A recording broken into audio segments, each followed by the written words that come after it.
الحمد لله نحمده ونستعينه ونستغفره ونؤمن به ونتوكل عليه ونعوذ بالله من شرور أنفسنا ومن سيئات أعمالنا من يهده الله فلا مضل له ومن يضلله فلا هادي له ونشهد أن لا إله إلا الله وحده لا شريك له ونشهد أن سيدنا ومولانا محمدا عبده ورسوله صلى الله تعالى عليه وعلى آله وصحبه وبارك وسلم تسليما كثيرا كثيرا. أما بعد فأعوذ بالله من الشيطان الرجيم. بسم الله الرحمن الرحيم.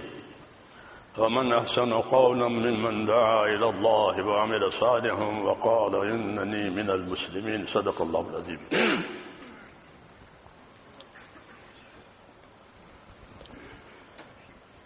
بزرگوں اور پیارے بھائیوں،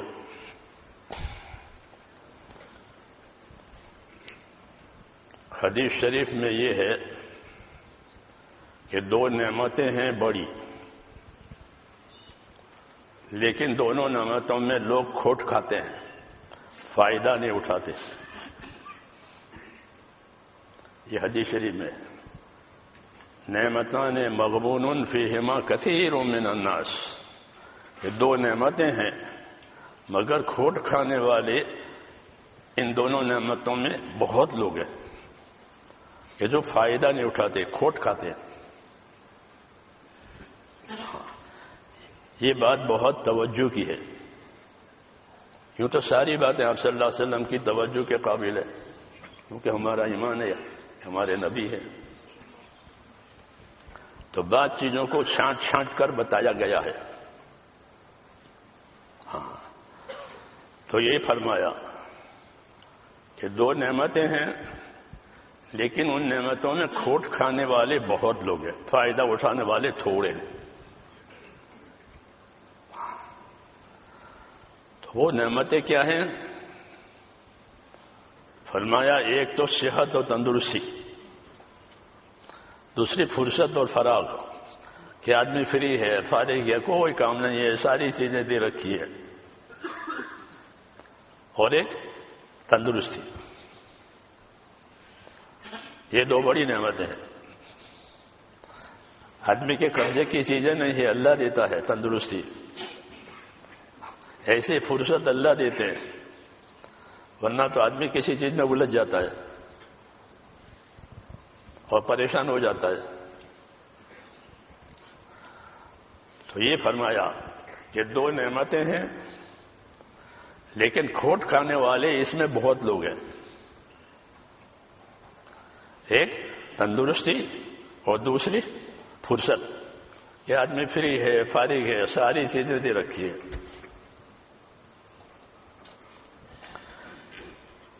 یہ تنبیہ ہے کہ اپنی تندرستی سے فائدہ اٹھاؤ.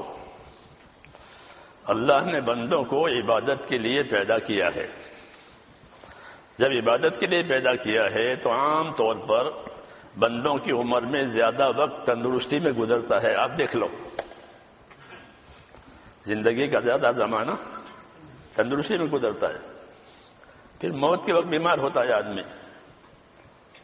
جی ہاں، ورنہ زندگی کا زیادہ زمانہ صحت اور تندرستی میں گزرتا ہے. کیونکہ اس کو عبادت کے لیے پیدا کیا ہے.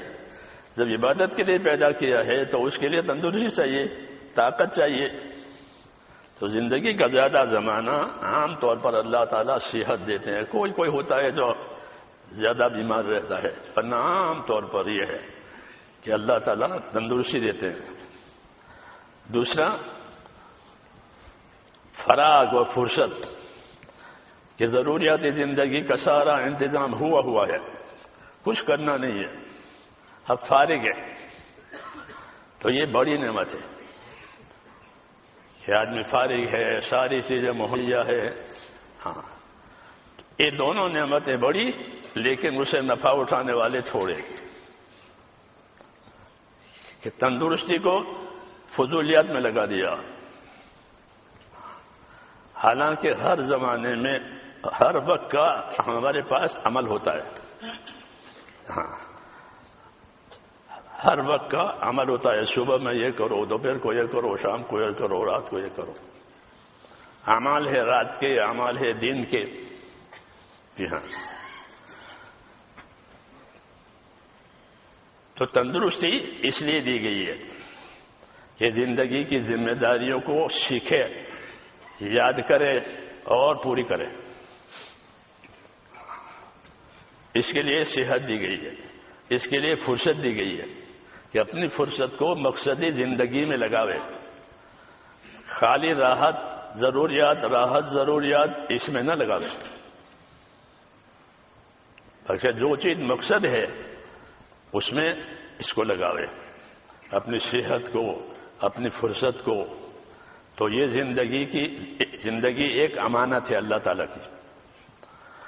اس امانت کا حق ادا کرنا ہے، کیونکہ ہر آدمی سے اس کی زندگی کے بارے میں سوال ہوگا، پھر اس کی جوانی کے بارے میں سوال ہوگا. جی ہاں. پھر اس کے مال کے بارے میں سوال ہوگا، کہاں سے آیا تھا، کہاں سے کمایا تھا، کہاں خرچ کیا تھا، اور دین کی جو باتیں پہنچی تھی اس پر کتنا عمل ہوا تھا. یہ 5 سوال ہے. یہ 5 سوال ہے. جی ہاں. زندگی کو کامیاب کرنے کے لیے سوال کو پہلے سے ظاہر کر دیا ہے تاکہ ہر آدمی اس کے مطابق تیاری کرے. تو اس کے لیے اللہ تعالیٰ نے تندرستی بھی دی ہے اور فراغ اور فرصت دی ہے. لیکن اس سے فائدہ اٹھانے والے کہ بہت تھوڑے. ہاں. اس کی وجہ کیا ہے؟ اس کی وجہ میرے دوستو ایک تو ایمان اور یقین کی کمزوری.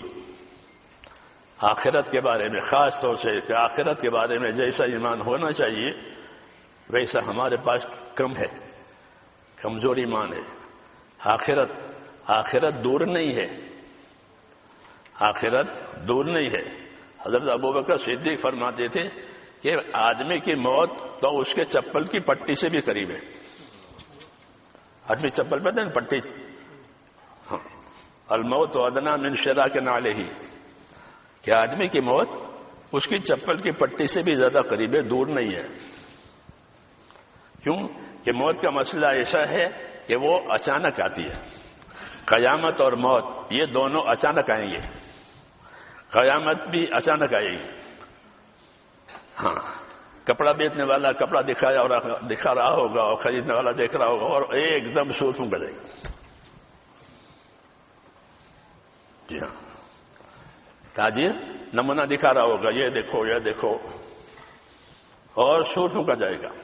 لا تأتیکم الا بغتہ، قیامت کہ اچانک آئے گی. اس طرح موت یہ بھی اچانک آئے گی.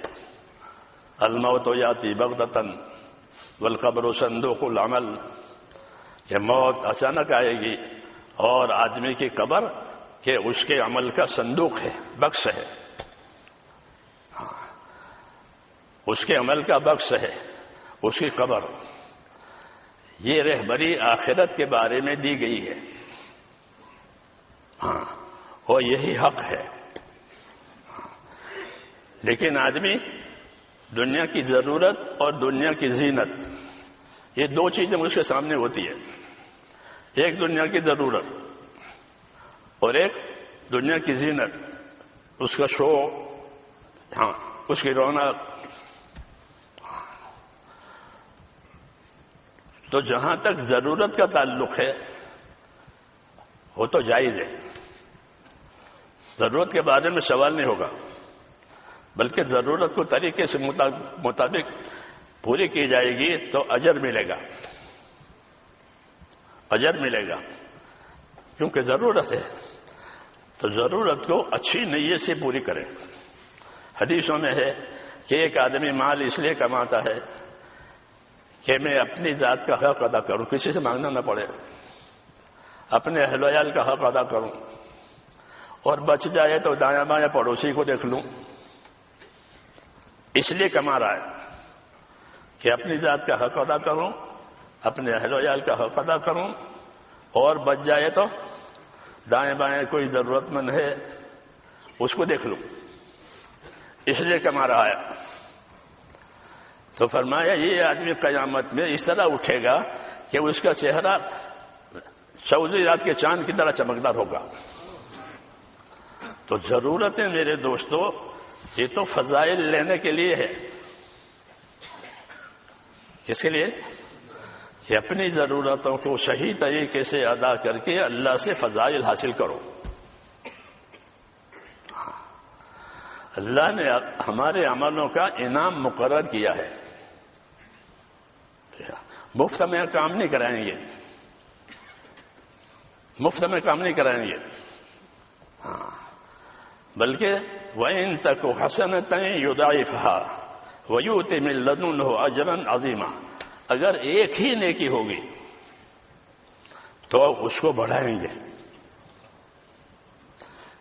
یہ اللہ کے کرم کی بات ہے.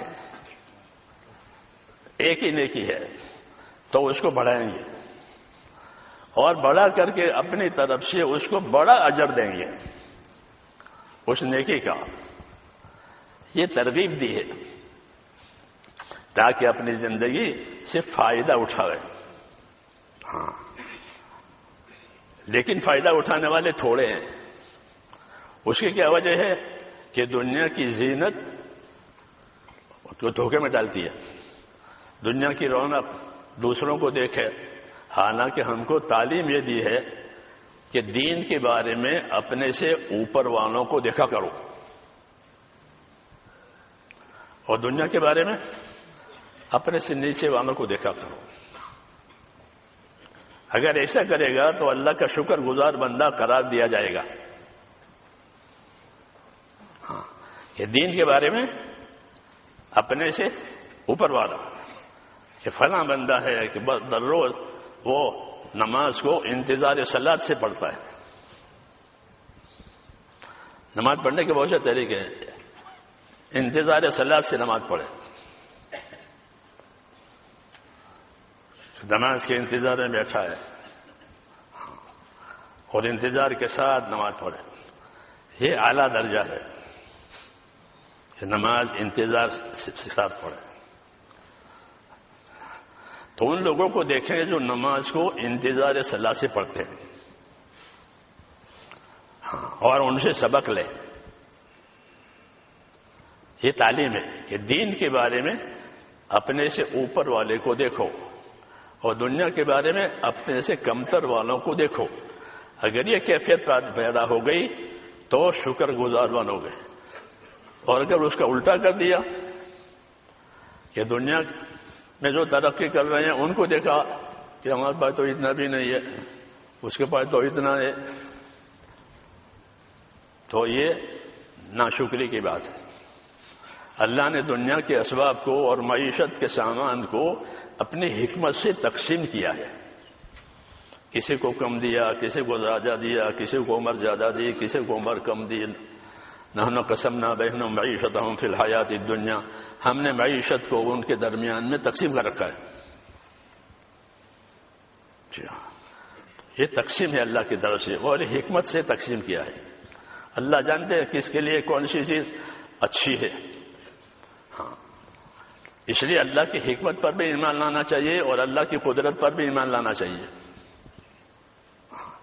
کہ اللہ نے ایک کام یا ایک چیز ہم کو نہیں دی تو یہ نہیں کہ اللہ تعالیٰ کے پاس طاقت نہیں تھی، کہ اللہ کے پاس طاقت ہے پھر ہم کو کیوں نہیں دیے، کہ اس کی حکمت کا تقاضا ہے.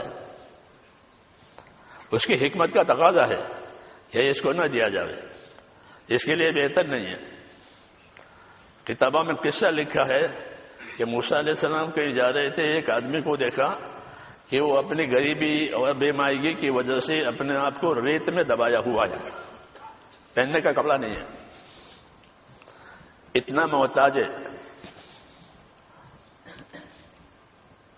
اس نے موسیٰ علیہ السلام کو دیکھا تو لوگوں کی عادت ہے کوئی اللہ والا ہو تو اسے دعا کے لیے کہتے ہیں کہ میرے لیے دعا کرو، میری حالت دیکھو، میرے پاس کچھ نہیں ہے، ریت میں دبا ہوا ہوں. تو موسیٰ علیہ السلام کو رحم آیا، دعا مانگی اور دعا مانگ کر کے اپنے کام کے لیے روانہ ہو گئی. اللہ قدرت والے ہیں، اللہ کو بدلنے میں کیا دیر لگتی ہے. جس کے حالات بدلنے لگے، ہاں دعا ایک طاقتور چیز ہے، لیکن مسلمانوں کو اپنی دعا کی طرف توجہ نہیں ہے. جی ہاں، کہ اپنے آپ کو دعا والا بناؤ کہ دعا سے بڑے بڑے کام ہوتے ہیں. اللہ نے دعا سے بڑے بڑے کام کیے ہیں. دعا مومن کا ہتھیار ہے. تو اس کے حالات بدلنے لگے. ایک زمانہ گزر گیا، پھر دوبارہ موسیٰ علیہ السلام کا گزر ہوا تو بہت لوگ جمع ہیں اور کچھ اپنا سر اٹھا اٹھا کر دیکھ رہے ہیں. فرمایا کیا قصہ ہے؟ عرض کیا کہ ایک آدمی ہے، اس نے شراب پی کر خون کیا ہے. شراب پی کر خون کیا ہے. اس خون کی سزا میں اس کو موت کی سزا دی جا رہی ہے. لوگ وہ دیکھ رہے ہیں.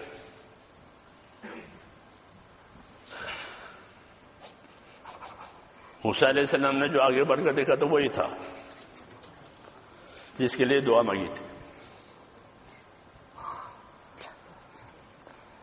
اللہ تعالیٰ نے موسیٰ علیہ السلام کو دکھایا کہ میں نے اس کی جو حالت رکھی تھی وہ اس وقت میں بہتر تھی. یہ قصہ کتابوں میں لکھا ہوا ہے اور نیچے آیت لکھی ہوئی ہے، وَلَوْ بَسَطَ اللَّهُ رِزْقَ لِعِبَادِهِ لَبَغَوْا فِي الْأَرْضِ، کہ اگر اللہ تعالیٰ روزی ہر ایک کو بڑا بڑا کر دے تو یہ زمین میں بغاوت کرے. اس لیے اللہ تعالیٰ حکمت سے دیتے ہیں زندگی، حکمت سے دیتے ہیں روزی. ہاں، اس لیے دین کے بارے میں تو اپنے سے اوپر والے کو دیکھیں دین میں، اور دنیا کے بارے میں اپنے سے نیچے والے کو دیکھیں تاکہ شکر گزار بنے اور جو نعمت ہے اسی قدر کرے. جتنی اللہ تعالیٰ کی نعمتیں ہماری طرف متوجہ ہیں وہ نعمتیں بھی ہیں اور امانتیں بھی ہیں. وہ ہماری اپنی نہیں ہے، وہ اللہ کی امانتیں ہیں. آنکھ ہو، کان ہو، ہاتھ پاؤں ہو، تندرستی ہو، مال ہو، اولاد ہو، یہ کیا ہے؟ یہ اللہ کی امانتیں ہیں. جس طرح یہ اللہ کی نعمتیں ہیں اور بندہ چاہتا ہے کہ مجھ کو یہ ملے تو ٹھیک ہے اللہ دیتے ہیں، لیکن اس کی دو حیثیتیں ہیں. ایک حیثیت اس کی یہ ہے کہ یہ اللہ کی نعمت ہے، دوسری حیثیت اس کی یہ ہے کہ یہ اللہ کی امانت ہے. یہ امانت کیوں دی ہے؟ یہ امانت اس لیے دی ہے کہ اس سے حقوق ادا کرنے ہیں. امانت صرف سنبھالنے کے لیے نہیں ہوتی، ہاں، بلکہ امانت اس لیے ہے کہ اس سے حقوق ادا کیے. جیسے نوکروں کو بہت سی چیزیں دیتے ہیں، گاڑی بھی دیتے ہیں، بندوق بھی دیتے ہیں پولیس والوں کو، تو یہ نعمتیں ان کو دی ہے کیوں؟ اپنی ذمہ داری کا حق ادا کرنے کے لیے یہ ہے. ایسے ہی اللہ تعالیٰ بندوں کو نعمتیں دیتے ہیں، اس نعمتوں کی غرض یہ ہوتی ہے کہ اس سے حقوق ادا کیے جائیں تاکہ وہ نعمت میں شکر گزار بنے.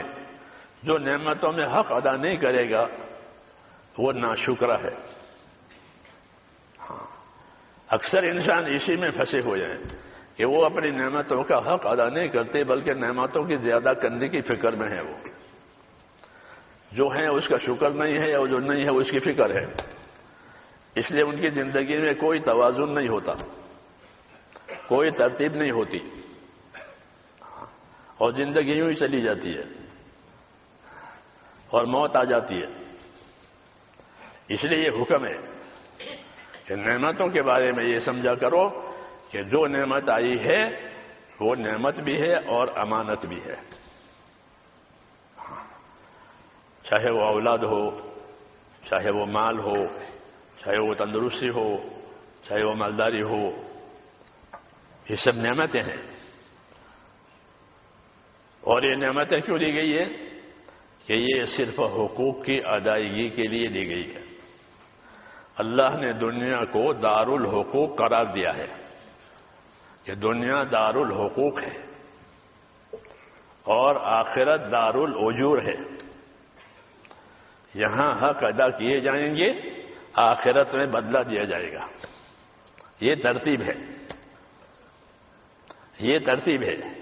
لیکن یہ ترتیب انبیاء کرام ہی سمجھائیں گے دنیا والے نہیں سمجھائیں گے. وہ تو اپنی دنیا کو بڑھانے کی فکر میں ہے. ہاں کہ یہ بھی بڑھے، یہ بھی ہو، یہ بھی ہو، یہ بھی ہو، یہ بھی ہو. اور شیطان دنیا کو زینت بنا کر پیش کرتا ہے. ہاں زینت. اور شیطان احکام کے بارے میں، کہ شیطان احکام کے بارے میں یا تو غافل کرتا ہے یا تصویف کی طرف لے جاتا ہے. تصویف کا مطلب یہ ہے کہ ابھی کیا ضروری ہے بعد میں کریں گے، آئندہ سال کریں گے، حج کے بعد کریں گے، رمضان کے بعد کریں گے، عید کے بعد کریں گے. اس کو تصویف کہتے ہیں. ہاں کیا کہتے ہیں؟ تصویف. ابھی نہیں بعد میں کریں گے. حدیثوں میں ہے کہ آدمی کی آنکھ کھلتی ہے تو رات کو، تو شیطان کہتا ہے کہ ابھی تو بہت دیر ہے، آرام کر لو. پھر سو گیا، پھر آنکھ کھلی، پھر یہی مشورہ دیا کہ ابھی تو اذان بھی نہیں ہوئی ہے، آرام کرو. تو سو گیا. یہ اس کو سلایا یہاں تک کہ سورج نکل آیا. اور یہ جگہ ہے، حدیثوں میں ہے کہ شیطان نے اس کے کان میں پیشاب کیا ہے، اس لیے اس کی زندگی میں نحوست رہے گی. کیا رہے گی؟ نحوست کہتے ہیں بے برکتی کو. اس کی زندگی میں اس سستی کی وجہ سے نحوست رہے گی، اچھائی کے کاموں کی طرف دل نہیں لگے گا. ہاں اچھائی کے کاموں کی طرف دل نہیں لگے گا. اس کا یہ اثر ہے. یہ کیوں پیدا ہوا؟ یہ کام کو اپنے وقت سے ٹال دیا کہ ابھی نہیں بعد میں.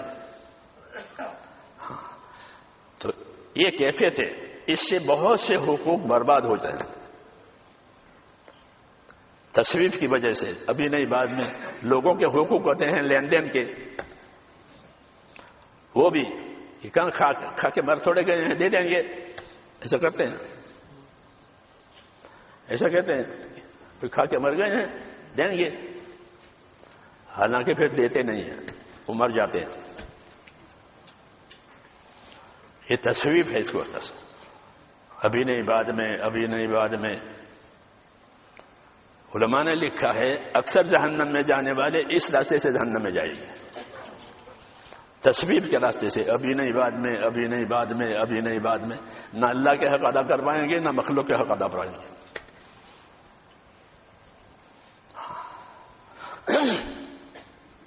امام غزالی رحمۃ اللہ علیہ نے لکھا ہے کہ آدمی کی سعادت یہ ہے کہ وہ اپنے دین اور آخرت کے بارے میں چوکنا رہے. ایسا رہے جیسے اپنے مال کے بارے میں چوکنا رہتا ہے کہ مال پر کوئی ہاتھ نہ ڈالے، مال ضائع نہ ہو جائے. ہاں کہ زندگی کی ضرورت کا سامان ہے مال. تو جس طرح مال کے بارے میں یہ ذہن ہے کہ کسی کا ہاتھ اس پر نہ پڑے، یہ میرے ہاتھ سے نہ چلا جائے، ایسے ہی فرمایا کہ آدمی کی سعادت یہ ہے کہ وہ اپنے دین کے بارے میں چوکنا رہے. آدمی کی سعادت ہے یہ کہ دین اور دین کے کوئی کام دین کا میرے ہاتھ سے نہ چھوٹے. دین کا کوئی بھی کام چھوٹا نہیں ہے، کوئی کام چھوٹا نہیں ہے. ہر عمل کا اللہ کے یہاں ایک درجہ ہے. جیسے مشین کے پرزے ہوتے ہیں نا، کوئی پرزہ چھوٹا ہوتا ہے، کوئی پرزہ بڑا ہوتا ہے، ہر ایک کی وہاں جگہ ہے. اسی سے مشین صحیح چلے گی. ہاں ایسے ہی میرے دوستو دین کے جتنے اعمال ہیں کوئی عمل چھوٹا نہیں ہے. ایمانیات کے اعمال، عبادات کے اعمال، اخلاق کے اعمال، ہر لائن کے اعمال ہے، اور ان اعمال میں کوئی عمل چھوٹا نہیں ہے، کوئی نیکی چھوٹی نہیں ہے. حدیثوں میں ہے کہ لا یحقرن من المعروف شیئا، کسی نیکی کے کام کو کبھی ہلکا مت سمجھنا. کیا مطلب ہے؟ اس کو ہلکا سمجھ کر چھوڑ دیا، اس میں کیا ہے؟ کہ نہیں یہ تو زندگی کی اصلی کمائی ہے. ہاں نیکی تو زندگی کی اصلی کمائی ہے. نیکی کے لیے تو زندگی دی ہے، تو یہ تو زندگی کی اصلی کمائی ہے. اس لیے حدیث پاک میں یہ کہا کہ یہ دو نعمتیں بڑی ہیں اور اس سے فائدہ اٹھانے والے تھوڑے ہیں، ایک تندرستی اور ایک فرصت. اللہ تعالیٰ نے انبیاء کرام کو اسی لیے بھیجا ہے تاکہ زندگی کی ترتیب قائم کریں. ہاں نبی کے ذمہ ہوتا ہے زندگی کا عمل اور عمل کی نیت اور عمل کی ترتیب یہ سمجھانا نبی کے ذمہ ہے. عمل کی نیت اور عمل کی ترتیب، اگر یہ باتیں نہیں ہوگی تو زندگی ایسے چلی جائے گی. اس لیے اللہ تعالیٰ نے نبیوں کے ساتھ علم کو بھی اتارا ہے. مال دولت فوج یہ باتیں نبیوں کے ساتھ نہیں ہوتی، ان کی اپنی ذات ہوتی ہے بس، اور یہ چیزیں ہوتی ہیں. وہ یہی چیزیں لے کر کے آتے ہیں تاکہ لوگوں کو زندگی ذمہ داری سمجھائے کہ زندگی کی کیا ذمہ داری ہے. کیونکہ دنیا ذمہ داریوں کی پورا کرنے کی جگہ ہے اور آخرت بدلہ پانے کی جگہ ہے. جو زندگی کی ذمہ داری پوری کرے گا وہ بدلہ پائے گا. آخرت کے بدلے میں اور دنیا کے بدلے میں فرق ہے. دنیا بھی بدلہ ملتا ہے. آپ نے کسی کو نوکر رکھا، کسی سے کام کرایا، اس نے آپ کا کام پورا کیا، آپ اس کو دیں گے. محنت کا بدلہ معاملہ ہے. اللہ بھی دے گا آخرت میں، لیکن آخرت کے بدلے میں اور دنیا کے بدلے میں فرق ہے. یہ کیا فرق ہے؟ کہ یہ فرق ہے کہ آخرت میں جو بدلہ ملے گا وہ باقی رہنے والا بدلہ ملے گا اور بڑھا چڑھا کر ملے گا. اللہ کی ترتیب ہے. کیونکہ اللہ تعالی نے بندوں کو کمزور پیدا کیا ہے. خلق الانسان ضعیفا، یہ فرمایا کہ بندہ کمزور پیدا کیا گیا ہے. ہاں اللہ جانتے ہیں، وہی پیدا کرنے والے ہیں، تو وہ اس بات کو جانتے ہیں. اس لیے اللہ تعالیٰ نے ذمہ داریوں میں آسانیاں رکھی ہے، کیونکہ بندے کمزور ہیں. ہاں کمزور ہیں. ایک حاجت پوری نہ ہوئی تو آدمی پریشان ہو جائے گا کہ پیشاب رک گیا، مشکل ہو گئی، اب کسی کام کا نہیں رہا. کیا ہو گیا؟ پیشاب نہیں ہو گیا. یہ کمزور ہے. یہ اس لیے اس کی کمزوری کی رعایت میں اللہ تعالیٰ نے ہمارے ساتھ آسانیاں کی ہے. یرید اللہ بکم اليسر ولا یرید بکم العسر، کہ اللہ کا ارادہ تمہارے ساتھ آسانی کا ہے. اللہ کا ارادہ تمہارے ساتھ دشواری کا اور مشکل کا نہیں ہے.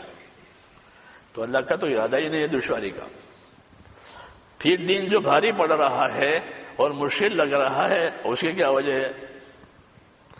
کہ اپنے آپ کو دین کے قابل نہیں بنایا.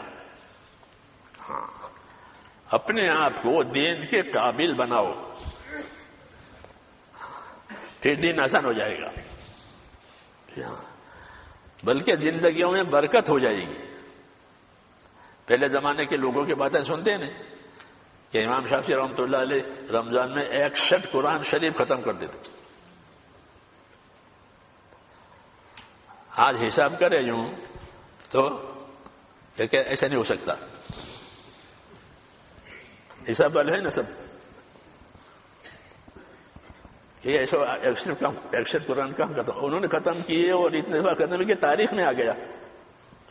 کہ کوئی کام ایک آدھ دفعہ کرے تو وہ تاریخ میں نہیں آتا. آتا ہے ایک آدھ دفعہ کوئی کام کیا وہ تاریخ میں نہیں آتا، اسے تاریخ نہیں بنتی. تاریخ تو زندگی کے مسلسل کاموں سے بنتی ہے، اچھی اور بری، اسے تاریخ بنتی ہے. تو انہوں نے یہ کام ایک آدھ دفعہ کیا ہو، اتفاقی طور پر ہو گیا ہو، ایسا نہیں ہے، بلکہ کیا ہے. اور یہ وجہ ہے زندگی جو ہے وہ لمبی نہیں ہوتی. زندگی کی مثال ایسی ہے جیسے ربر رنگ ہوتی ہے نا، وہ تو ہے تو وہ رنگ اتنے، لیکن وہ لمبی ہو جاتی ہے اور سکڑ بھی جاتی ہے. ایسی زندگی ہے کہ اگر اسے کام لو تو یہ لمبی ہو جائے گی. ہاں، یعنی سارے کام ہو جائیں گے. ہاں، جس کام کا ارادہ کیا اور جس کام کے لیے محنت کی اور دعا مانگی، اللہ وہ کام کر دیں گے. اسی زندگی میں، دوسری زندگی نہیں ہے. تو زندگی کو ایسا بنایا ہے جیسے ربر رنگ، اور لمبی کرو تو لمبی ہو جائے، چھوڑ دو تو چھوڑ. ایسے دین کے کاموں کو چھوڑ دو تو پھر زندگی سکڑ کر کھانے پینا کی رہ جائے گی بس. ہاں، اس لیے میرے دوستو، ہمارے پاس اللہ تعالیٰ کا دین جو ہے وہ اللہ کی ایک بڑی امانت بھی ہے اور بڑی نعمت بھی ہے. بڑی نعمت، قرآن بڑی نعمت، اللہ کا رسول بڑی نعمت، اللہ کے احکام بڑی نعمت، نبی کریم صلی اللہ علیہ وسلم کی سنتیں بڑی نعمت. یہ نعمتیں ہمارے پاس ہیں، لیکن اس کا سیکھنا سکھانا ہوتا نہیں. دنیا کی باتیں سیکھتے ہیں تو ہم منع نہیں کرتے دنیا کی باتیں سیکھنے سے، لیکن اپنی ذمہ داری کو پورا کرنے کے لیے ایمان کے ساتھ ضروری علم ہونا چاہیے.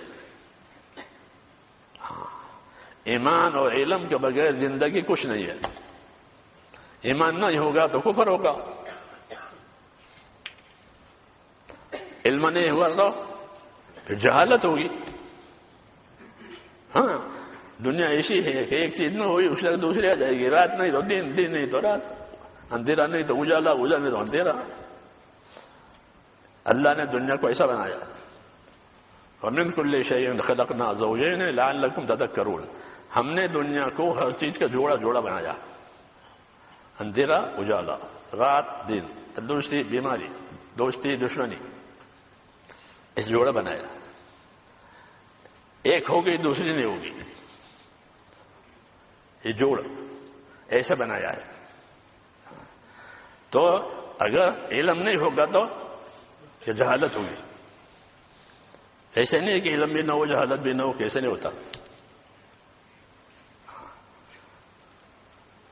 کہ علم نہیں جہالت، عمل نہیں تو غفلت، عمل نہیں ہے تو غافل ہے. علم و ذکر جو تبلیغ میں ہے اس کا کیا مطلب ہے؟ علم اور ذکر، علم کہ اللہ تعالیٰ کے حکموں کا علم، اس کے طریقوں کا علم، اس کے استعمال کرنے کے طریقوں کی خبر، یہ ذمہ داری ہے ہر وقت کی. اس کو ملحوظ رکھیں گے تو دین بنے گا. ہاں، نبی طریقوں کا ذمہ دار ہوتا ہے. احکام تو خدا کی طرف سے آتے ہیں، احکام تو آسمان سے آئیں گے. اور نبی ان حکموں کے پورا کرنے کے طریقے بتائیں گے. ایسے طریقے بہت ہیں، آسانی کے لیے بہت طریقے. جس کوئی بڑی جگہ ہوتی ہے تو اس کے بہت دروازے ہوتے ہیں، یہاں سے بھی آؤ، یہاں سے بھی آؤ، یہاں سے بھی آؤ. آسانی اس میں ہے. جی ہاں، ایک ہی دروازہ ہو، ایک ہی سیڑھی ہو تو پریشانی ہو جائے. ایسے ہی دین میں طریقے بہت زیادہ ہیں، کیونکہ حالات مختلف ہیں. تو ہر حال کے لیے ایک طریقہ، تاکہ کوئی حال دین سے باہر نہ ہو جائے. ہر عمل دین کے دائرے میں رہے. اس کے لیے اللہ تعالیٰ نے ایمان کے ساتھ علم کو مسلمانوں کو دیا ہے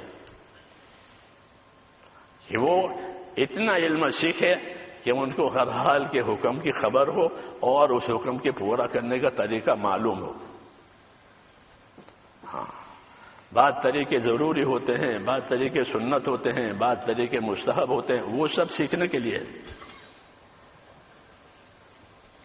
اس سے زندگی دینی بنتی ہے، نہیں تو عادت اور رواج. اگر یہ طریقے نہیں ہوئے تو ان کی عادت ہے، ان کا رواج ہے، کرتے ہیں، تو ایسا نہیں ہے۔ عادتیں اور رواج تو قوموں کے ہوتے ہیں، ہماری کوئی قوم نہیں ہے، ہم تو امت ہے۔ ہم کون ہیں؟ کہ ہم تو امت ہے۔ امت کا کیا مطلب ہے؟ کہ امت کا مطلب یہ ہے کہ جیسے مقتدی امام کے پیچھے جو امام کریں گے وہ ہم کریں گے، اس سے آگے نہیں جائیں گے۔ تو محمد صلی اللہ علیہ وسلم امام ہیں، محمد صلی اللہ علیہ وسلم امام ہیں، جو وہ کریں گے وہ ہم کریں گے، جو وہ منع کریں گے اسے چھوڑ دیں گے۔ ما آتاکم الرسول فخذوہ وما نہاکم عنہ فانتہوا، جو رسول دے اسے لے لو، جسے منع کرے اسے چھوڑ دو۔ یہ اصل ذمہ داری ہے کہ رسول جو طریقہ دے اسے لے لو، اور جس بات سے منع کرے اس کو چھوڑ دو۔ تو اب یہ زندگی پاک ہو جائے گی، صاف ستھری ہو جائے گی۔ کس سے؟ کہ گناہوں سے، کوتاہیوں سے، سستی سے، اور صاف پاک ہوگی، کیونکہ زندگی کا پاک صاف ہونا ضروری ہے۔ مسنون دعاؤں میں یہ دعا مانگی ہے اور ہم کو سکھائی ہے، اللہم انی اسألک عیشۃ نقیہ، اے اللہ میں آپ سے صاف ستھری زندگی مانگتا ہوں، آپ سے صاف ستھری زندگی مانگتا ہوں۔ تو حضور صلی اللہ علیہ وسلم کی زندگی تو صاف ستھری پہلے سے ہی تھی،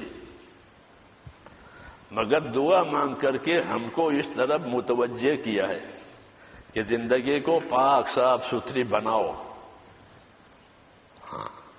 عیشۃ نقیہ ومیتۃ سویہ، اور موت ایسی دے کہ موت ڈھنگ کی موت،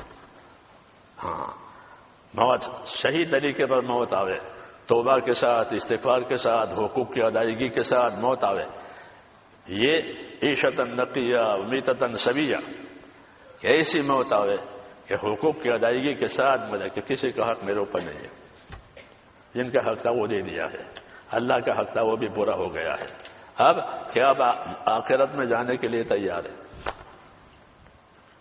یہ طریقہ، یہ دعا مانگی ہے، وہ یہ دعا اس لیے مانگی ہے تاکہ اس کو لوگ اپنے دل دماغ پر لیں، اس کو لوگ اپنے دل دماغ پر لیں کہ زندگی کیسے ہونی چاہیے، کہ صاف ستھری۔ صاف ستھری کیا مطلب ہے؟ کہ اللہ کے حقوق باقی نہیں رہنے چاہیے، اللہ کے حقوق باقی نہیں رہنا چاہیے، جو حقوق اللہ کی طرف سے ہیں اس کی ادائیگی، اور کوئی گناہ ہو گیا ہے تو کہ اس کی توبہ، اس کی توبہ کرنا فرض ہے۔ جیسے نماز پڑھنا فرض ہے، ایسے گناہ کیا ہے تو توبہ کرنا فرض ہے۔ عام طور پر لوگ اس کو جانتے نہیں ہیں کہ جس طرح نماز فرض ہے، زکوٰۃ فرض ہے، اس طرح توبہ بھی فرائض میں داخل ہے اگر گناہ کیے ہیں تو، کہ اپنے اپنے گناہوں سے توبہ کرے، اچھے ماحول میں رہے تاکہ توبہ نصیب ہو جائے۔ اللہ نے فرمایا یا ایھا الذین آمنوا اتقوا اللہ وکونوا مع الصادقین، اے لوگوں اللہ سے ڈرو، سچوں کے ساتھ رہو، سچوں کے ساتھ رہو۔ تو سچے درجے، سچوں کے بہت درجے ہیں، ابو بکر صدیق بھی سچے ہیں، ابو ذر غفاری بھی سچے ہیں، سچوں کے بہت درجے ہیں۔ مولانا علی صاحب فرماتے تھے ہماری جماعت میں جو لوگ جاتے ہیں وہ بھی سچے ہیں، وہ بھی سچے ہیں۔ یہ کیوں؟ کہ وہ اپنے جان مال سے کچھ نہیں چاہتے، اللہ کو چاہتے ہیں، آخرت کو چاہتے ہیں، تو یہ بھی سچے ہیں۔ ہمت بڑھائیے کہ اپنے کام کو کمتر نہ سمجھے، اپنے کام کو کمتر نہ سمجھے۔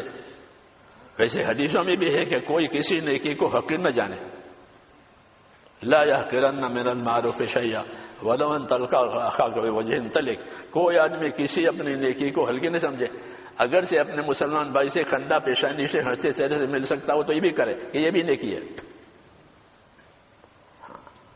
کہ زندگی اس لیے دی گئی ہے، جی ہاں، حقوق کی ادائیگی کے لیے، اور دنیا کو اللہ نے دارالحقوق قرار دیا ہے کہ یہ حقوق ادا کرنے کی جگہ ہے اور آخرت بدلہ پانے کی جگہ ہے۔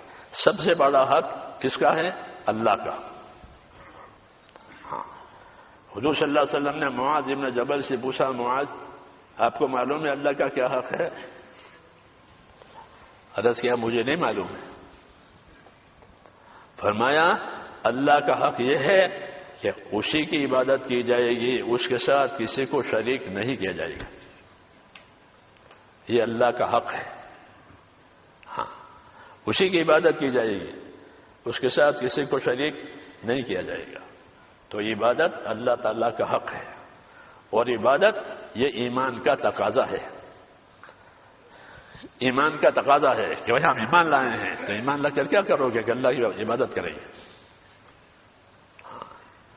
پھر عبادت کی تکمیل کے لیے اور عبادت کو صحیح کرنے کے لیے عبادت کا علم ہونا چاہیے۔ ہاں، ہر ہنر کا ایک علم ہوتا ہے، اگر وہ علم ہے تو وہ ہنر آدمی کر لے گا، اگر اس ہنر کا علم نہیں ہے تو ہنر کا درزی کو سینے کا علم ہے کہ کپڑا اس طرح سیا جاتا ہے، اس طرح کاٹا جاتا ہے۔ ہاں، ہنر کا علم زندگی کی ضروریات کے لیے، اس طرح اعمال کا علم کہ اعمال کو صحیح کرنے کے لیے۔ علم کے بغیر عمل صحیح نہیں ہوتا۔ بعض علم یہ فرض ہے، اس کے بغیر وہ عمل ہوگا ہی نہیں، جیسے پاکی فرض ہے، پاکی طہارت یہ فرض ہے، اس کے بغیر نماز نہیں ہوگی۔ حلال کمانا فرض ہے، اس کے بغیر کوئی عبادت قبول نہیں ہوگی۔ تو بعض چیزیں اپنی جگہ ضروری ہے، اس لیے اللہ تعالیٰ نے اپنے حقوق کی ادائیگی کے لیے بھی اور آپس کے حقوق کی ادائیگی کے لیے بھی نبیوں کو علم دیا ہے۔ ہماری تبلیغ میں تیسرا نمبر ہے، وہ کیا ہے؟ وہ کیا ہے؟ علم و ذکر، اس کا یہی مطلب ہے۔ علم و ذکر کا یہ مطلب ہے، یہ دیکھو کہ زندگی کی کیا ذمہ داری ہے، اللہ کے حقوق کے بارے میں، بندوں کے حقوق کے بارے میں، اپنی ذات کے حقوق کے بارے میں، اس کا تمہیں علم ہونا چاہیے۔ اس لیے تبلیغ میں علم و ذکر رکھا ہے، خالی گننے کے لیے نہیں رکھا 6 نمبر گننے۔ ہاں، اس علم کا ہونا ضروری ہے۔ جب وہ علم ہوگا تو حق ادا کرے گا، اور نہیں تو رواج کے مطابق عمل ہو جائیں گے۔ ہاں، رواج کے مطابق عمل ہو جائے گا، حالانکہ عمل رواج کے مطابق نہیں ہوتا، عمل تو طریقے کے مطابق ہوتا ہے۔ رواج الگ ہے، رواج تو قوموں کی عادتیں کو کہتے ہیں، ہر قوم کی اپنی عادتیں ہیں، وہ دین نہیں ہوتا، بلکہ طریقوں کا نام علم ہے۔ ہم کو رسول صلی اللہ علیہ وسلم کی طرف سے طریقے دیے ہیں۔ ہاں، وہ طریقے سب سے پہلے عبادت میں آنا چاہیے کہ اللہ کی عبادت کے طریقے معلوم ہو کہ نماز پڑھنے کا کیا طریقہ ہے، ہاں، نماز میں کیا چیز فرض ہے، کیا چیز واجب ہے، کیا چیز مستحب ہے۔ اس علم سے وہ نماز کامل ہوگی۔ اسی طرح ہر ذمہ داری، نماز ہو، زکوٰۃ ہو، حکم یہ ہے کہ جو طاقت پیدا ہوئی ہے اس کا علم حاصل کرو۔ تندرستی ہے تو تندرستی میں کیا کیا ضروری ہے اس کا علم حاصل کرو۔ آدمی مالدار ہو گیا، پہلے غریب تھا، تو مالداری کا کیا دین ہے اس کو حاصل کرو تاکہ مالداری میں دین آ جائے۔ تو زندگی کی ہر حالت میں دین کا ہونا ایسا ضروری ہے جیسے بدن کا ہر حصے میں روح کا ہونا۔ بدن کے کسی حصے میں سے روح نکل گئی اور سوکھ گیا یوں، تو یہ حصہ دوسرے حصوں کے لیے مصیبت بن جائے گا، کیوں کاٹ کے پھینک نہیں سکتے اور فائدہ اٹھا نہیں سکتے، کاٹ کے پھینک نہیں سکتے اور فائدہ اٹھا نہیں سکتے کیونکہ اس میں سے جان نکل گئی ہے، سوکھ گیا۔ ایسے ہی میرے دوستو اس کا یہ کہ زندگی کے ہر شعبے میں کہ ہمارے پاس اس کا علم ہو. ہماری دعوت خالی اللہ کے راستے میں نکل جانے کی نہیں ہے، بلکہ جس طرح اللہ کے راستے میں نکل جانے کی دعوت ہے، ان چیزوں کی بھی دعوت ہے کہ دین کو سیکھو. اس کی طرف سے عام طور پر توجہ کم ہے. چل رہا ہے جیسا چل رہا ہے، یہ کافی نہیں ہے، بلکہ اس کو ایسا بنانا ہے جیسا طریقہ ہے. کہ حضور صلی اللہ علیہ وسلم نماز پڑھتے تھے تو کیسے نماز پڑھتے تھے؟ نماز سے فارغ ہوتے تھے تو کیا کرتے تھے؟ ایک مثال دے رہا ہوں کہ نماز سے فارغ ہو گئے تو نماز سے فارغ ہو کر کیا کرتے تھے؟ عائشہ صدیقہ رضی اللہ عنہ فرماتی ہے کہ جب نماز سے فارغ ہوتے تو 3 مرتبہ استغفار کرتے. ہمارے احباب نے اعلانوں کو اتنی اہمیت دی ہے کہ وہ بات کی سنتیں ختم ہو گئی. ہاں، حالانکہ اب اعلان زیادہ ضروری نہیں ہے. لوگوں نے کام کو سن لیا ہے، سمجھ لیا ہے، اب تو طریقے پر آنا ہے. ان اعلانوں میں وہ سنتیں ادا نہیں ہوتی جو نماز کی بات کی ہے. ہاں، اس لیے یہ کام اصلاح کے قابل ہو گیا. جی ہاں، اذا انصرف من صلاته استغفر ثلاثا. جب آپ نماز سے فارغ ہوتے تو 3 مرتبہ استغفار کرتے. استغفر اللہ، استغفر اللہ، استغفر اللہ، لا الہ الا اللہ وحدہ لا شریک لہ لہ الملک ولہ الحمد یحیی ویمیت وہو علی کل شیء قدیر. اللہم لا مانع لما اعطیت ولا معطی لما منعت ولا ينفع ذا الجد منک الجد. یہ کلمات مسنون ہے نماز سنتوں نماز سے فارغ ہونے کے بعد. تو زندگی ہماری ایسی ہونی چاہیے، طریقوں والی، نہیں تو رواج والی. ان کا رواج ہے نماز کے بعد اعلان کرتے ہیں کہ ہمارے ہر چیز میں سنت طریقہ میں. تبلیغ سنتوں کی ہے. تبلیغ کس کی ہے؟ سنتوں کی، کیونکہ حضور صلی اللہ علیہ وسلم نے سنتیں چھوڑی ہیں. آپ نے کیا پوچھا کہ میں نے تمہارے بعد یہ چیزیں چھوڑی ہیں، اللہ کی کتاب چھوڑی ہے، اپنے طریقے چھوڑے ہیں. تو اللہ کی کتاب یعنی اللہ کے حکموں کی تبلیغ ہے اور ان حکموں کے پورا کرنے کی تبلیغ ہے. اس کے لیے علم و ذکر کا نمبر ہے.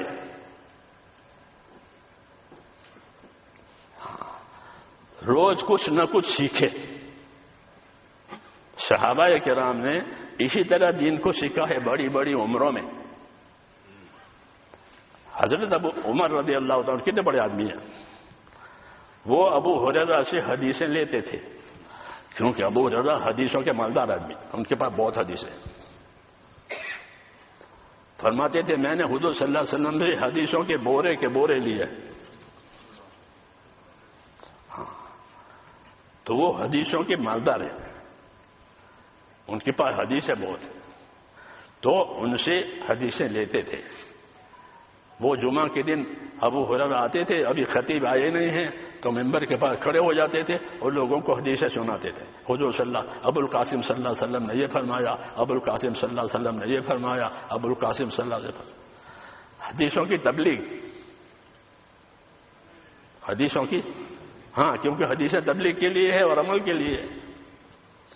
کہ دین تو علم و عمل کا نام ہے. دین علم و عمل کا نام ہے کہ اپنی ذات سے اپنے دین کو سیکھنا اور جاننا اور پھر دنیا میں اس کی دعوت دینا. جب دعوت دیں گے تو عمل کرنے کی صلاحیت پیدا ہوگی. دعوت میں یہ اثر ہے کہ اگر ہم اس کے داعی بنیں تو اندر ایک شعور پیدا ہوگا کہ میں لوگوں سے کہتا ہوں، خود تو کرتا نہیں ہوں. ہاں، اس لیے کہتے ہیں ہر آدمی اللہ کے راستے میں پھرے اور دعوت دے. ہاں، جب کلمہ تھا تو لوگ کلمے کی دعوت دیتے، جب نماز آئی تو نماز کی دعوت دیتے، اور نہ اخلاق کی دعوت دیتے تھے، امانت کی دعوت دیتے، صبر کی دعوت دیتے، عدل و انصاف کی دعوت دیتے تھے.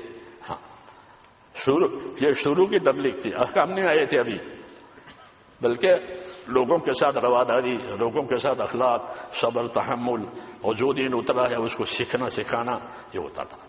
اور یہی اصل ہے کہ اپنے دین کو سیکھتے ہوئے، اپنی زندگیوں میں لاتے ہوئے، پھر اس کے داعی بنے، اس کے سکھانے والے بنے، ہاں اس کے سمجھانے والے بنے. یہ میرے دوستو ہماری زندگی کی ذمہ داری ہے. جو جس حال میں ہے اس حال کا علم اس کے لیے ضروری ہے. کوئی مالدار ہے تو مالداری میں دین کا کیا تقاضا ہے وہ جانے تاکہ مالداری کا دین ادا ہو جائے. کوئی غریب ہے تو غریبی میں کیا دین کا تقاضا ہے. حضرت شیخ رحمۃ اللہ علیہ نے جو فضائل صدقات لکھی ہے اس کے 2 حصے ہیں، پہلا حصہ دوسرا حصہ. پہلا حصہ جو لکھا ہے وہ مالداروں کے لیے لکھا ہے. پہلا حصہ مالداروں کے لیے لکھا کہ مال کو کہاں کہاں خرچ کرو گے اور اس خرچ کرنے کے کیا فضائل ہیں، اس کی کیا کیا برکتیں ہیں، اور اگر یہ خرچ نہ ہوا تو اس کے لیے کیا کیا عذاب ہے، کیا کیا وعید ہیں.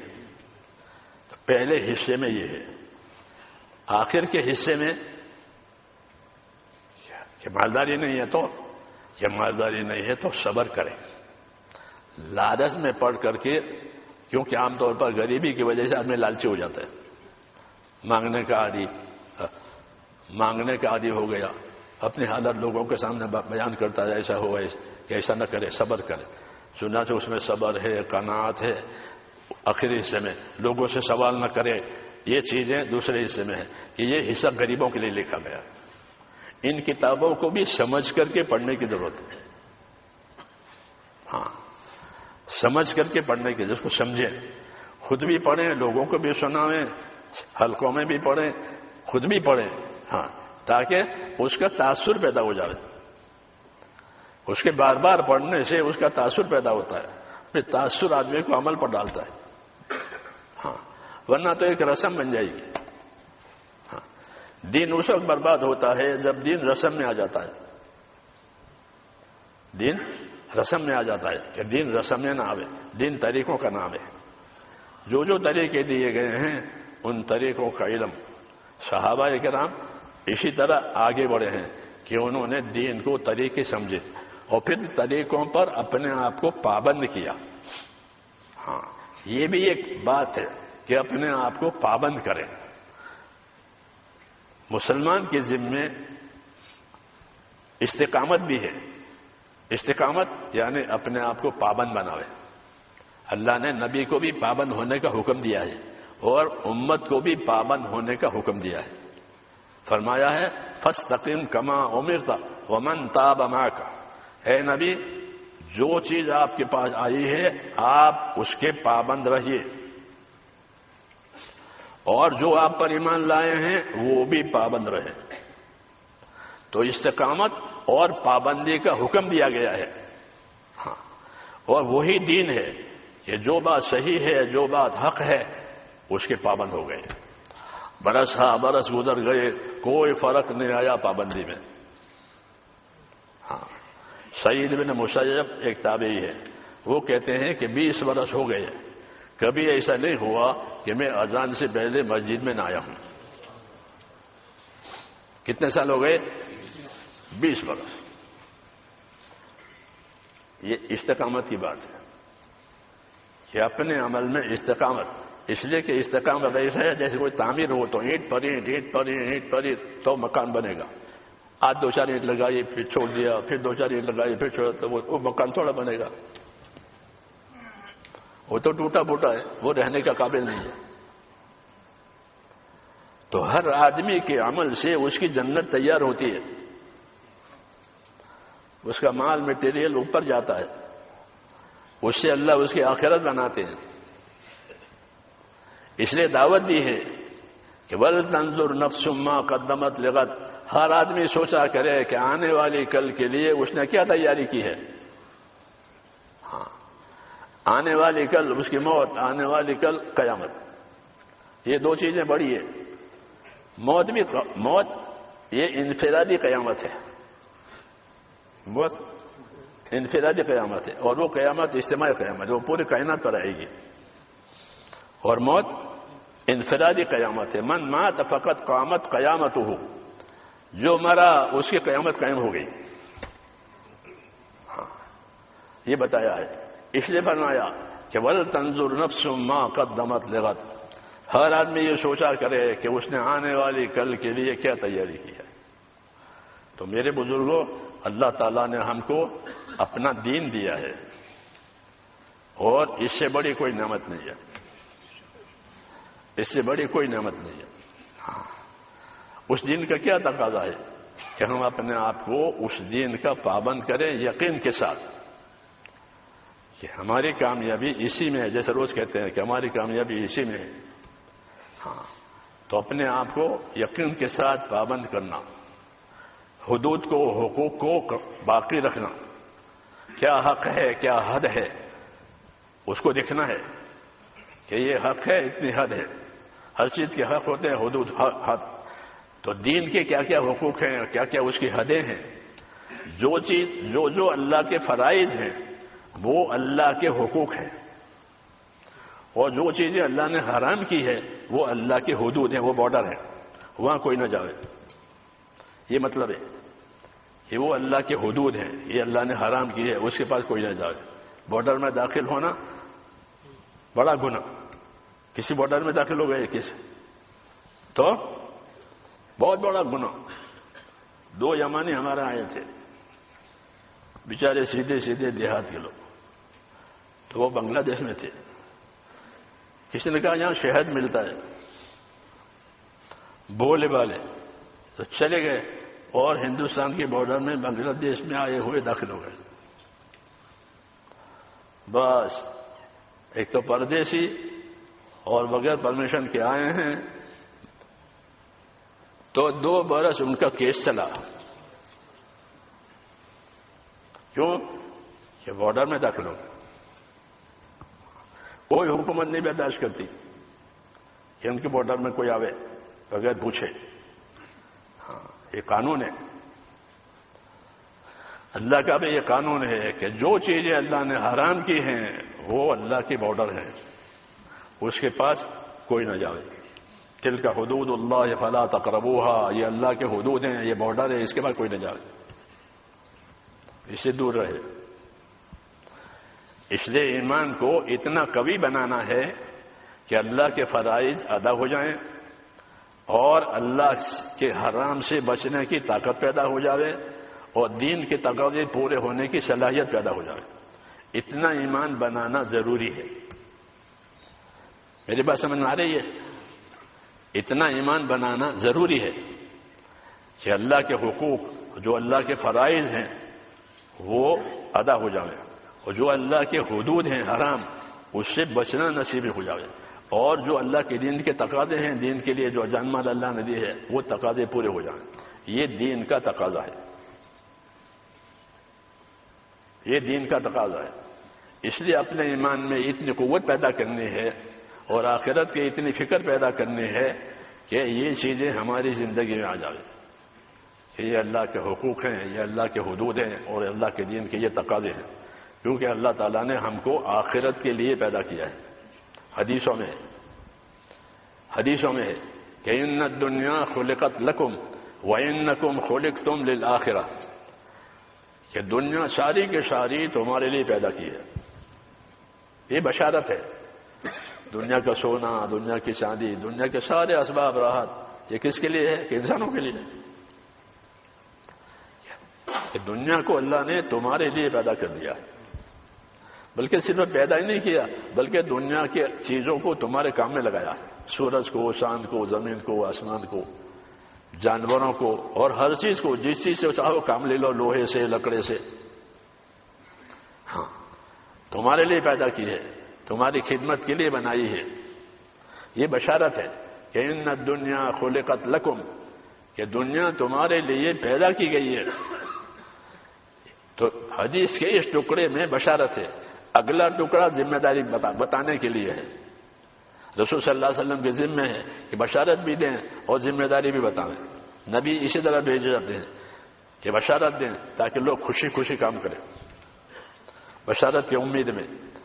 ہاں، تو پہلا ٹکڑا حدیث کا بشارت ہے کہ ان الدنیا خلقت لکم، دنیا تمہارے لیے پیدا کر دی ہے، اور کسی جن کے لیے، کسی فرشتے کے لیے، کسی مخلوق کے لیے نہیں، یہاں کی ہر چیز انسانوں کے لیے۔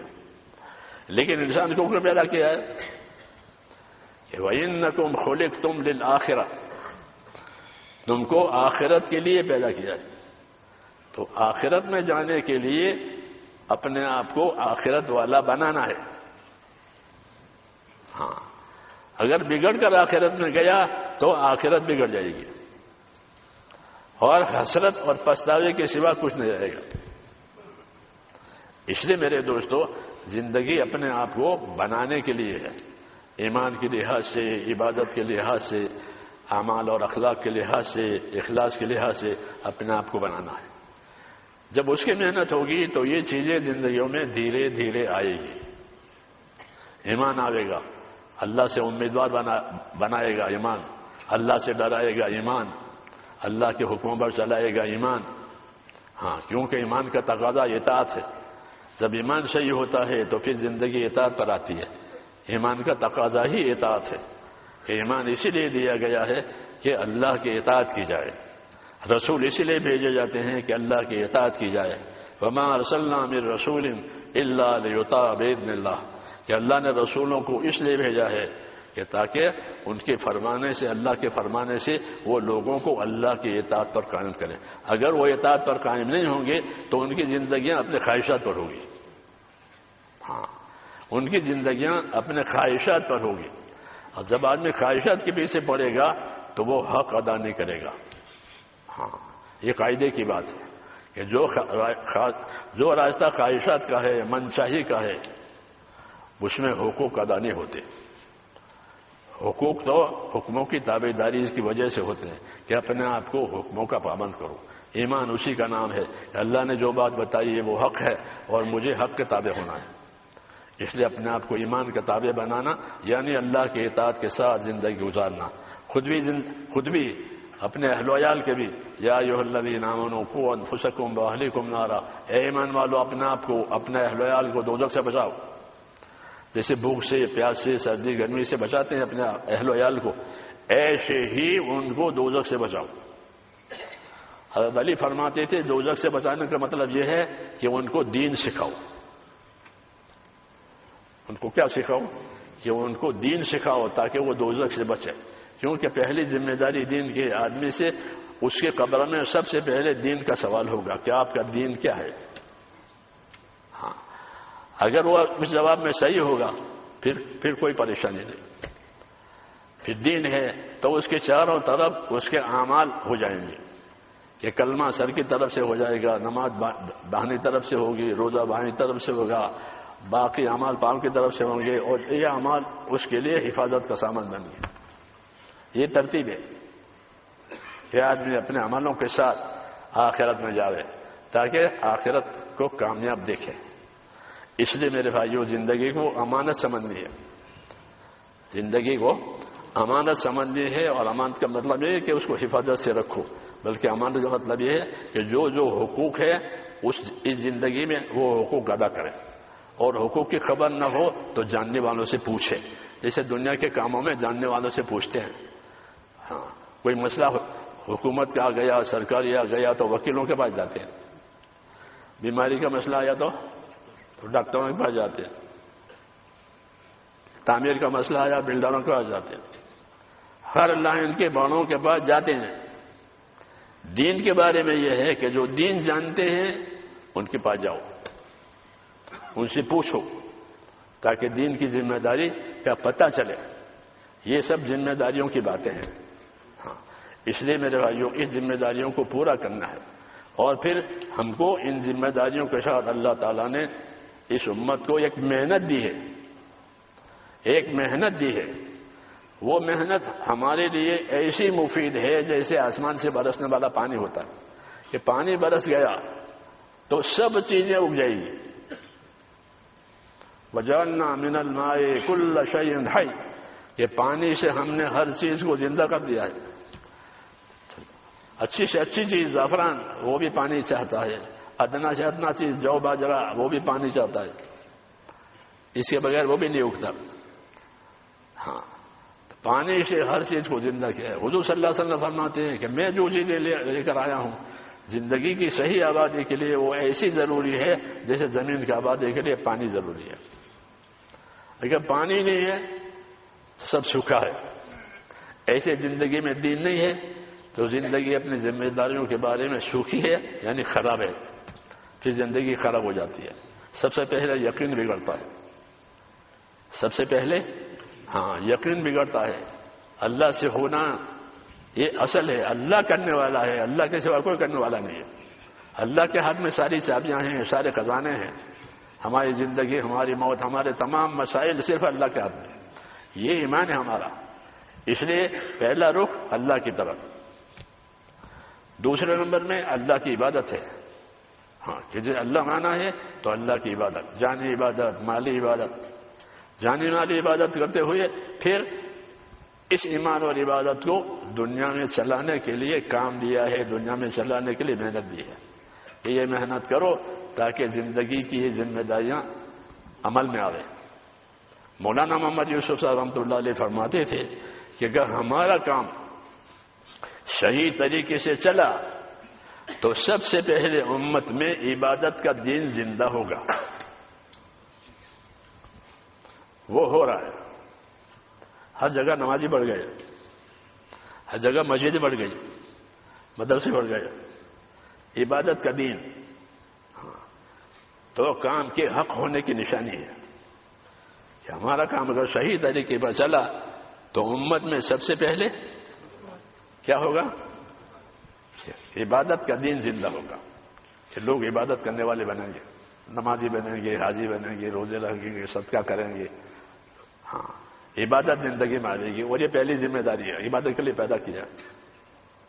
پھر آگے کام اور بڑا تو پھر زندگی کے دوسرے شعبوں میں دین آئے گا. تاجروں میں تجارت کا دین، مزدوروں میں مزدوری کا دین، عہدے داروں میں عہدے داری کا دین، زمینداروں میں زمینداری کا دین. ان سب کے لیے دین ہے،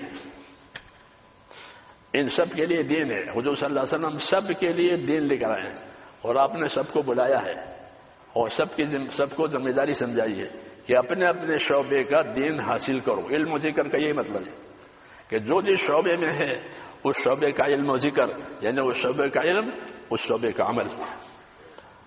یہ ترتیب ہے. یہ خالی رسم نہیں ہے 6 نمبر، بلکہ یہ ذمہ داری ہے، یہ دعوت ہے کہ جو جس شعبے میں ہو اس شعبے کا علم اس کے پاس ہو. مزدور ہے تو مزدوری کا کیا علم ہے؟ مزدوری کیسے ہونی چاہیے؟ کہ مزدور امانت دار ہونا چاہیے اور محنت کرنے والا ہونا چاہیے. ورنہ عام طور پر محنت نہیں کرتے اور کام چور ہوتے ہیں، اسباب چور بھی ہوتے ہیں مزدور، جب ان کے پاس دین نہیں ہوتا تو. کہ نہیں، ہمارا مزدور ایسا نہیں ہوگا، ہمارا مزدور ایماندار ہوگا، ہمارا مزدور محنت کرنے والا ہوگا. ایسا مزدور جب مزدور کر کے شام کو تھک کر کے چور ہو جائے گا تو حدیث شریف میں ہے اللہ شام کو ہی اس کی مغفرت کر دے گا. تو ہر شعبے کے لیے مسائل ہیں، ہر شعبے کے لیے فضائل ہیں، ہر شعبے کے لیے مسائل یعنی ان کا طریقہ، اور ہر شعبے کے لیے اس کے فضائل. کہ تاجروں کے لیے فضائل، تاجروں کے لیے مسائل، زمینداروں کے لیے فضائل. زمینداروں کو کیا ملے گا؟ کہ زمیندار کہ کھڑی کھیتی تسبیح پڑتی ہے. ابن عباس فرماتے ہیں کھڑی کھیتی تسبیح پڑتی ہے اور اس تسبیح کا ثواب زمیندار کو ملتا ہے. یہ سب انعامات ہیں اللہ تعالیٰ کے، مگر ہم اسے بے خبر ہیں. ہمارے لیے تو ہر شعبے میں اللہ کے انعامات بھی ہیں، یعنی اس کے فضائل ہیں اور اس کے مسائل اور اس کے طریقے بھی ہیں. یہی مطلب ہے علم و ذکر کا کہ اس شعبے کے کیا مسائل ہیں، اس شعبے کا کیا طریقہ ہے، اس کے کیا فضائل ہیں. تو میرے دوستو، مسلمان دنیا دار نہیں ہوتا.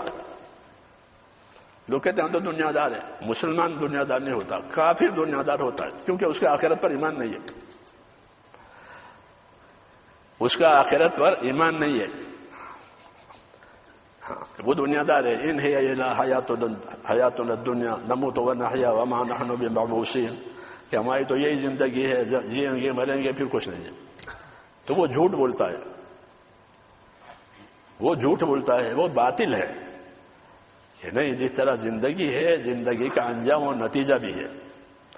اللہ نے ایسے نہیں پیدا کیا کہ پیدا کر کے مر جائیں، کہ نہ، بلکہ پیدا کریں گے اور ہر ایک کی زندگی کو اس کے نتیجے پر لے جائیں گے. تو وہ نتیجہ اچھا آنا چاہیے. اس کے لیے اللہ تعالیٰ نے دین دیا ہے تاکہ ہر شعبے سے امت کا آدمی کامیاب ہو کر نکلے. تاجر اپنی تجارت سے کامیاب ہو کر نکلے. مکے کے رہنے والے حضرات تاجر تھے, مکے مدینہ والے زمیندار تھے, باقی لوگ مزدور تھے. نوکریوں کا وہ شعبہ اس وقت نہیں تھا. نوکری کرتے ہیں نا, جی ہاں, یہ شعبہ نہیں تھا, بلکہ وہ آزاد دھندے کرتے تھے مزدوری کے. زمیندار تھے, دکاندار تھے, مزدوری کرتے تھے. تو ہر ایک کے لیے میرے دوستوں دین دیا ہے اور اس کے طریقے دیے ہیں, اس کے فضائل دیے ہیں. دعوت و تبلیغ کا یہ مقصد کس شعبے میں رہیں اس شعبے کے فضائل, اس شعبے کے طریقے ہمارے پاس ہوں تاکہ ہماری کوئی حرکت غفلت کے ساتھ نہیں بلکہ دین کے ساتھ. تو اپنے آپ کو دیندار بناتے ہوئے پھر دنیا میں ایسی محنت کرنا کہ لوگوں کے لیے دین آسان ہو جائے. ہاں, ہم لوگوں کو ہدایت نہیں دے سکتے, کوئی نبی ہدایت نہیں دے سکتا. ہدایت کون دے گا؟ حضور نے فرمایا میں داعی ہوں, میں مبلغ ہوں, میرے ہاتھ میں ہدایت نہیں ہے. یہ فرمایا. تو ہدایت کس کے ہاتھ میں ہے؟ صرف اللہ کا. اور شیطان مزین ہے, دنیا کو زینت بنا کے دیتا ہے. گمراہی اس کے قبضے میں نہیں ہے کہ وہ جس کو جائے گمراہ کر دے, ایسا نہیں ہے, بلکہ ہدایت اور گمراہی اللہ کے قبضے میں ہے. اس لیے رخ اللہ کی طرف ہونا چاہیے. یہ فرمایا شیطان کے قبضے میں نہیں ہے کہ گمراہ کرے. ہاں, وہ تو آدمی کو غافل بناتا ہے, ذمہ داریوں سے غافل بناتا ہے اور پھر آدمی خود ہی بگڑ جاتا ہے.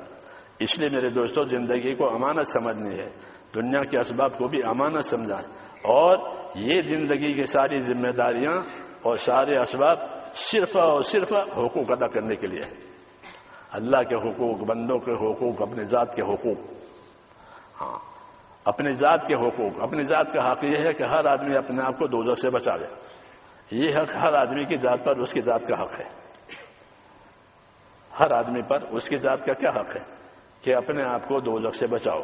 یا ایھا الذین آمنوا قوا انفسکم واہلیکم نارا, اے ایمان والو اپنے آپ کو, اپنے اہل و عیال کو دوزخ سے بچاؤ. تو ہر آدمی پر یہ حق ہے کہ اپنے آپ کو دوزخ سے بچائے. اگر وہ اپنے آپ کو نہیں بچاتا تو اس کا کوئی مددگار نہیں ہوگا. یہ ذمہ داریاں بتائی گئی ہیں. اس لیے اپنے آپ کو دیندار بنانا, اہل و عیال کو دیندار بنانا اور دنیا میں لوگوں کے لیے دین آسان ہو جاوے ایسی محنت کرنا جان مال سے, یہ ہماری ذمہ داری ہے. اس کے لیے اللہ تعالیٰ نے یہ آسان ترتیب کی ہے اور اللہ تعالیٰ نے اس ترتیب کے نتائج بھی ظاہر فرمائے ہیں. اب زیادہ سمجھانے کی بھی ضرورت نہیں ہے. اب تو جو چلے گا وہ دیکھ لے گا, جو چلے گا وہ دیکھ لے گا. سمجھنا ضروری ہے. حضرت فرماتے تھے کہ دین کہ وہ تو سمجھانے کے لیے ہے.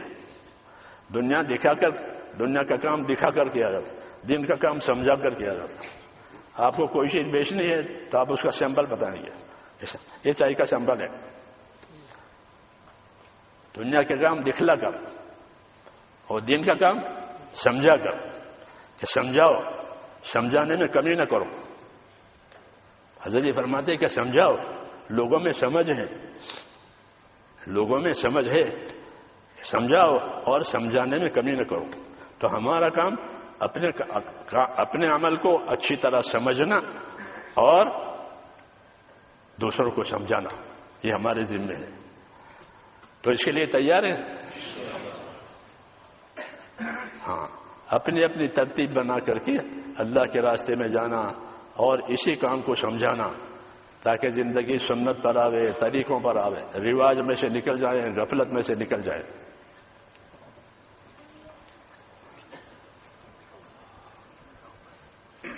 جی ماشاء اللہ. سب سے پہلا تقاضا یہ ہے کہ نقد 4 مہینے کے لیے کون کون ساتھی تیار ہے؟ ہمت کر کے فرمائیں, اللہ کے خزانوں پر نظر رکھ کر فرمائیں. 4 ماہ نقد کون تیار ہے؟ ماشاء اللہ شمسی صاحب, اللہ پاک کو اور فرمائیں. ماشاء اللہ عبدالعزیز خان صاحب بھی تیار ہیں جی 4 ماہ کے لیے. نام بتائیں, جگہ بتائیں. ماشاء اللہ. اور فرمائیں جی, بہت سارے تقاضے ہیں. 4 ماہ جن کے پہلے نہیں لگے وہ بھی فرمائیں, جن کے 4 ماہ پہلے لگ چکے ہیں وہ حضرات بھی فرمائیں. تاجر جماعتوں کا تقاضا ہے. ماشاء اللہ انس بھائی بھی. اور فرمائیں ایک کے بعد دوسرے ساتھی ماشاء اللہ آپ کو لکھنا شروع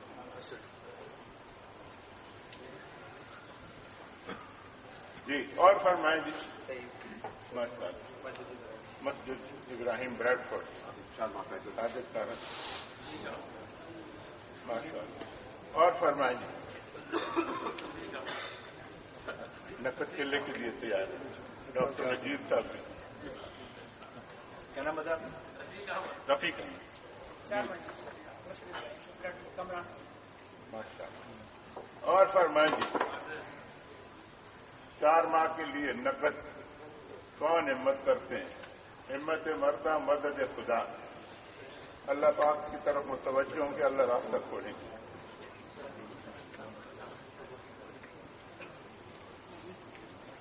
4 ماہ پیدل جماعتوں کی بھی تقاضے ہیں ہندو پاک بنگلہ دیش کے لیے مستقل تقاضے رہتے ہیں 4 ماہ کے لیے ماشاءاللہ بہت ساری جماعتیں تیار ہیں کچھ جماعتوں کا تفقد بھی ہو چکا ہے بلکہ بکنگ بھی ہو چکی ہے باقی حضرات بھی فرمائیں جی تشریف رکھیں بھائی تھوڑی دیر تشریف رکھیں اتنی دیر مجاہدے کے ساتھ بیٹھے رہے اللہ آپ حضرات کا بیٹھنا قبول فرمائیں آمین جی 4 ماہ کے لیے بھائی فرمائیں اسی طرح 40 دن کے تقاضے ہیں یورپ کے ممالک سارے بیچارے ترس رہے ہیں ہمارے پاس جماعتیں بھیجو ہمارے پاس جماعتیں بھیجو ہر ہفتے کینیڈا سے امریکہ سے یورپ کے ممالک سے اطلاعات آتی ہیں وہ بیچارے یعنی منت سماجی کے طور پر لکھتے ہیں مہربانی فرما کر انگلینڈ والے ہمارے پاس جماعتیں بھیجیں 4 ماہ کی 40 دن کی تو جن بھائیوں کے ابھی چلے لگانے کے ارادے ہیں چلے ڈیو ہیں بلکہ بہت سارے ساتھیوں کے تو بیماری کے حالات کی وجہ سے چلے اوور ڈیو ہیں تو یہ بہترین موقع ہے کون کون تیار ہیں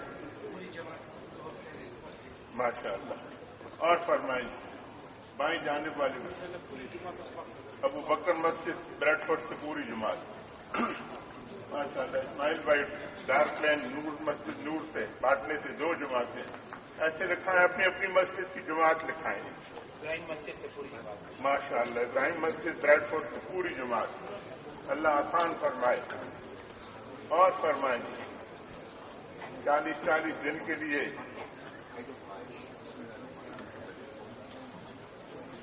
یورپ کے ممالک میں جانا ہے اندرون ملک بہت سارے تقاضے ہیں لوگ ترس رہے ہیں ہمارے پاس کوئی آئے جی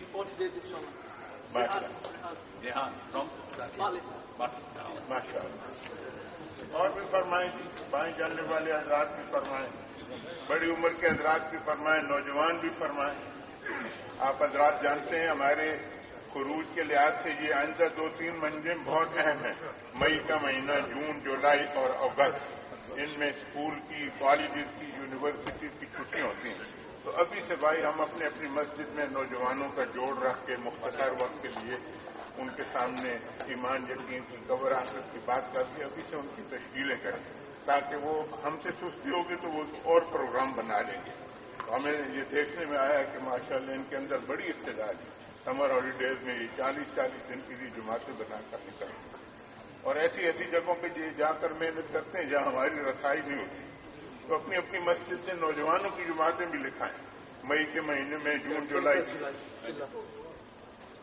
ماشاء اللہ اور بھی فرمائیں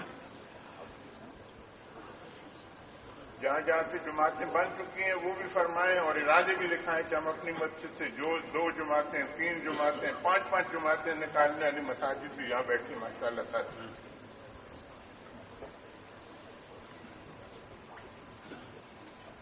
ہمت کر کے فرمائیں بھائی جولائی میں چل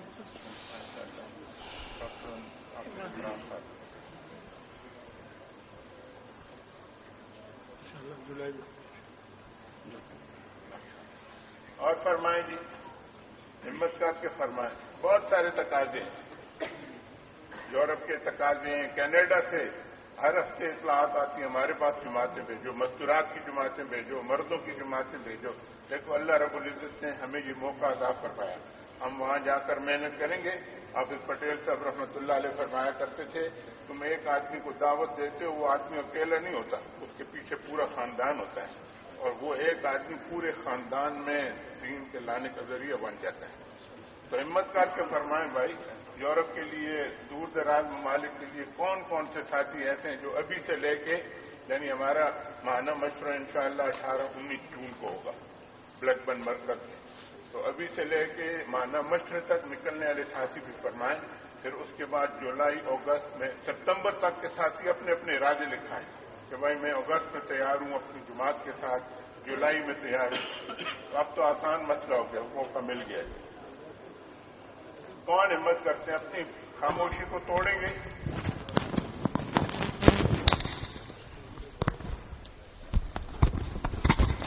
جی نوجوانوں کی جماعتیں بھی لکھائیں جی.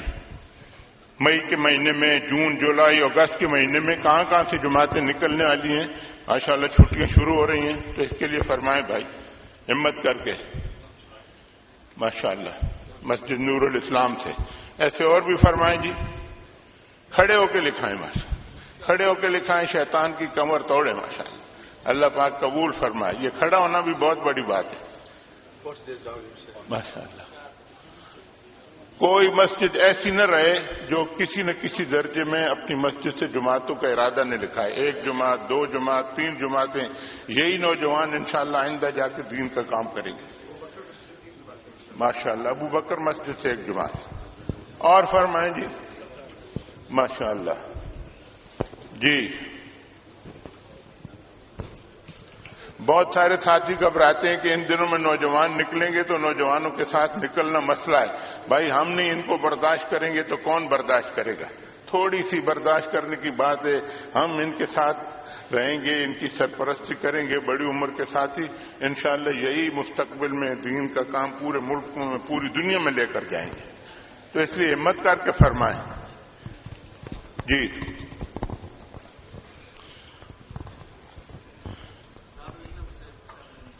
ماشاءاللہ ایسے فرمائیں جی. دارالعلم سے 4 مہینے کی جماعت، جن کا مشورہ ہو جائے پیدل جماعت کے لیے وہ بھی تیار ہے نا جی. انشاءاللہ پیدل جماعت کے تقاضے بھی ہیں.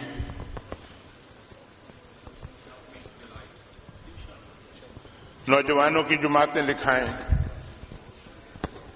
اور اس وقت بہترین موقع ہے، انشاءاللہ ہماری مساجد میں جماعتیں آئیں گی، ہم ان کی نصرت کریں، ان جماعتوں کے ذریعے سے اپنے ساتھیوں کو تیار کریں. بعض دفعہ ہم کچھ ساتھیوں تک خود نہیں پہنچ سکتے، آئی ہوئی جماعت کی قربانی ہوتی ہے، ان کے ذریعے سے ہم ان کے پاس جا کر ان کی تشکیل کریں. اور یہ نوجوان اتنے صاف دل ہیں میرے دوستو، یہ نوجوان بڑے پیارے ہیں، بہت محبت سے بات دین کی سنتے ہیں. صرف ان کو محبت اور پیار کی ضرورت ہے. یہ نہ ہم سے موبائل مانگتے ہیں، نہ پیسے مانگتے ہیں، نہ کھانا مانگتے ہیں، بلکہ یہ تو ہم کو کھلانے والے ہیں. یہ ایک بات مانگتے ہیں کہ ہم انہیں محبت سے دیکھیں، محبت سے ان کے ساتھ بات کریں. انشاءاللہ پیار محبت سے لیں گے، یہی آگے جا کے دین کا کام کریں گے. جی فرمائیں جی. آپ کوئی مسجد والے، بہت ساری مساجد والے ابھی باقی ہیں جو نوجوانوں کی جماعتیں لیں. مسجد بلال والے ڈیوزبری سے. اور بھی فرمائیں جی. اڈرفیلڈ والوں کے ابھی تک نام نہیں آئے. ایلی فیکس والے حضرات فرمائیں، باٹلے والے فرمائیں، لیڈز والے، بریڈ فورڈ کے کچھ نام آئے، ایسے ڈیوزبری کے بھی فرمائیں، ڈونکاسٹر، رائٹ والے، شیفیلڈ والے فرمائیں. جہاں جہاں سے ساتھی آئے ہوئے ہیں بغیر تشکیل کے، بغیر یعنی ارادے کیے ہوئے نہ جائیں. آدمی سپر منڈی میں جاتا ہے جی، تو اگر وہاں سے کچھ خرید کرنا لائے تو دکان میں کیا بیچے گا؟ ہم یہاں سے تقاضے لے کر جائیں گے، انشاءاللہ یہ تقاضے اپنے محلوں میں چلائیں گے.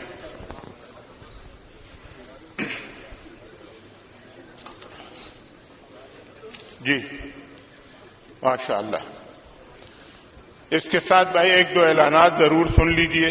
پہلی بات تو جی ماشاءاللہ لکھنے والے، پہلا اعلان تو یہ ہے کہ اللہ کا شکر ہے حضرات ہمارے پاس تشریف لائے ہوئے ہیں، بجائے اس کی کہ ہم ان کی خدمت میں حاضر ہوتے. یہ بیماریوں کے باوجود اور مختلف مصروفیات کے باوجود ہمارے پاس تشریف لائے، ہم پر شفقت فرمائی. تو انشاءاللہ کل فجر کی نماز 4:30 بجے ہوگی اور فجر کی نماز کے بعد مختصر مگر بہت ہی اہم بات ہوگی، اس لیے سارے بھائیوں سے درخواست ہے قربانی کر کے صبح فجر کی نماز یہاں پڑھیں 4:30 بجے 4:30 انشاءاللہ فجر کی نماز ہوگی، اس کے بعد مختصر لمبا بیان نہیں ہوگا۔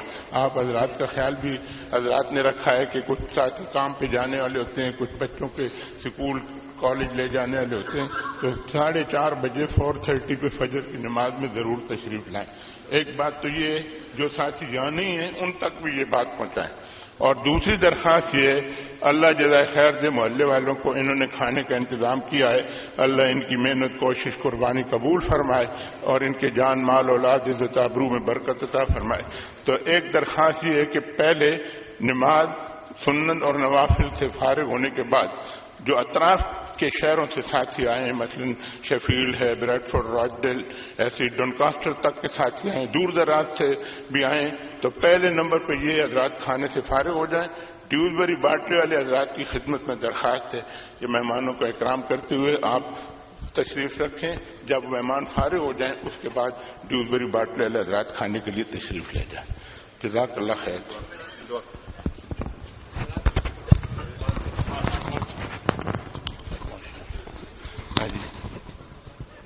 الحمدللہ اللہ رب العزت نے ہمیں یہ نعمت عطا فرمائی ہے، ہر منگل کے دن یہاں منگل کا مشورہ بھی ہوتا ہے۔ آج کل نماز 8 بجے ہے، 7:45 ہے، پھر آہستہ آہستہ ٹائم بدلتا جائے گا، تو 7:45 بجے عصر کی نماز ہے، اس کے بعد منگل کا مشورہ ہوتا ہے، اور اسی طرح شب جمعہ کا بیان بھی عصر کی نماز کے بعد ہوتا ہے۔ 7:45 اور 8 تو ایسا وقت ہے کہ ساری دنیا کے لوگ کام کاج سے فارغ ہو جاتے ہیں، تو اس لیے بھائی ہم خود بھی آنے کی کوشش کریں۔ ایک آنا تو یہ ہے کہ ہم اپنی گاڑی لے کر اکیلے آ جائیں، اور ایک یہ ہے کہ ہفتہ بھر محنت کر کے اپنے ساتھ 4-5 ساتھیوں کو تیار کر کے لائیں۔ تو اس میں کون کون ساتھی ایسے ہیں جو یہ نیت کر کے جاتے ہیں کہ انشاءاللہ ہم منگل کے مشورے میں بھی ایک گاڑی کم از کم ہر مسجد سے بھیجیں گے، اور ہر مسجد سے یعنی ہر ساتھی اپنے ساتھ ایک نیا ساتھی شب جمعہ میں لائے گا۔ اس کے سارے کوشش فرمائیں گے نہیں؟ جزاکم اللہ۔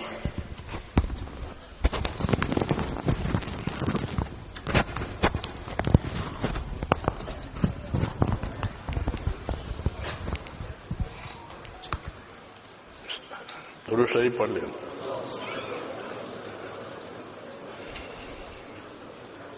اللهم صل على سيدنا محمد وعلى آل سيدنا محمد كما صليت على إبراهيم وعلى آل إبراهيم إنك حميد مجيد. اللهم بارك على سيدنا محمد وعلى آل سيدنا محمد كما باركت على إبراهيم وعلى آل إبراهيم إنك حميد مجيد. اللهم زينا نبينا محمدا صلى الله عليه وسلم بما هو أهله، واجزي الأنبياء كلهم خيرا، وسلام على المرسلين والحمد لله رب العالمين. ربنا ظلمنا أنفسنا وإن لم تغفر لنا وترحمنا لنكونن من الخاسرين.